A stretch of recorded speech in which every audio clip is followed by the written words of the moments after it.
What is up, everybody? Butter Something here, and if you're in the VR space, you probably already know, but I kind of want to weigh in on this. Roblox coming to Quest. Now, we already knew that Roblox was coming. We didn't know kind of how it was going to be coming, but it does appear that it is going to be coming to App Labs. It's not going to necessarily release on the front, main store for the Quest, but it is going to start in App Lab, which I have no issue with. I think overall, you're not going to have that many massively polished products when it first releases, and I think they kind of just want to test run it. Obviously, it's going to stay around because we do have Rec Room. This will kind of be a competitor to that. But I think it's going to App Lab first because it's not going to be fully realized on its initial release. It's going to be more of like an early access kind of thing. Now, the first thing that people are kind of worried about, because there are a few controversies to this right now, and I will give you my thoughts on these and how I feel about them, is they think that the demographic for VR is going to get lower. Now, if you don't already know, the demographic for VR is pretty young. I would say probably more likely than not, when it comes to the Quest, the Quest and the Quest 2 and eventually the Quest 3, it's probably gonna be younger kids because, the older you are, the less likely you really are to get into new technology or even deal with any pitfalls of new technology. So the worry is that the demographic for VR will get so low or so much lower and be so dense in the lower age brackets that we won't get any older, more mature experiences like contractors anymore or anything like that. But as you can see for some of this, promotional footage that Roblox has put out, this is it's relatively mature. They have, guns and stuff like that. And for me personally, I think, weapons are pretty, mature in the grand scheme of things. So I don't think that we're going to see some massive decline in age range diversity so much that we don't get any more, mature type content. But, obviously people are going to kind of push that and say, this is what's good.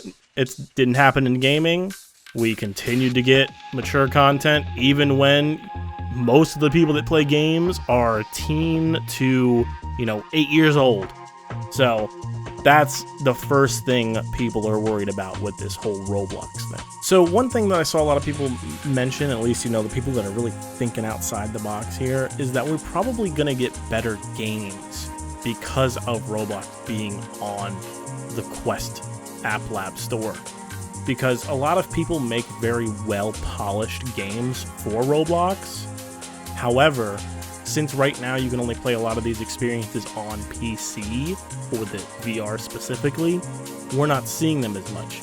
Once a wider audience gets to see these very well-rounded, well-thought-out products for VR, most of the shovelware that we get, that we pay, 10 to 20 bucks for and say, wow, this is garbage, I can't believe I bought this, we're gonna, pretty much be looking at those devs and saying, hey, this is unacceptable. Little Timmy, who's 12, made this awesome VR experience on Roblox, and you don't have a tenth of what he added.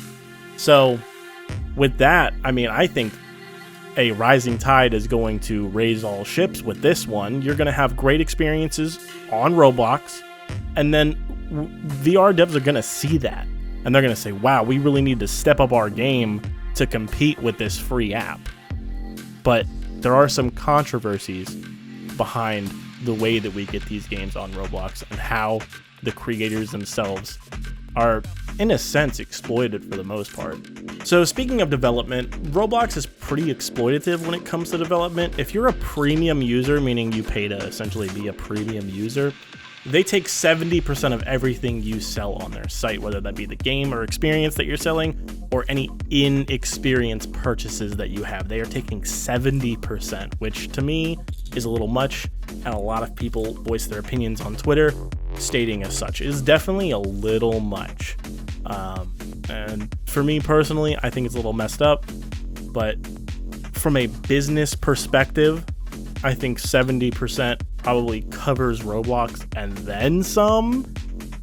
And the developers themselves are making the conscientious decision to put their product on the Roblox marketplace and the store so that they can essentially make sales from their experiences. That being said, I do think it is definitely exploitative, but I can't say overall that it is not the developer themselves making that decision, because they could do like itch.io or try and go to straight to App Lab. So, but I do understand that Roblox offers a lot of easy to use tools to make your experience, well-rounded on specifically Roblox itself. So that being said, TLDR, they're taking 70% of everything that anybody makes on Roblox. And that's kind of up to you if you really want to support that.